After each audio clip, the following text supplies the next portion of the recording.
के अंदर हमें एक सुबह हॉस्पिटल के माध्यम से सूचना मिली थी that one person has been is received at for medical attention with gun shot wound. तो उसके बाद we had staff from Valparai police station had gone to the hospital. उसके बाद they had gone to the scene और उसके बाद जो भी सर्कमस्टांसेस हैं उसको मद्देनज़र रखते हुए we are taking necessary legal action.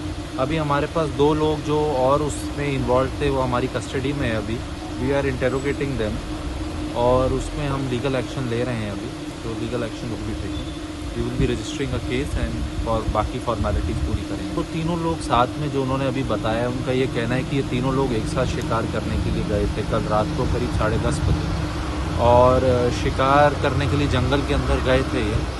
और उसके दौरान इनका कहना है कि यहाँ पर उसका ये वहाँ पे एक उसको इंजरी आया। किस सर्कमस्टांसेस में आया, कैसे आया, वो सारी चीज़ें अभी इन्वेस्टिगेशन का पार्ट है, उस पर हम काम कर रहे हैं। गन जिसके अंदर अभी 2 वेपन्स हमने रिकवर कर लिया।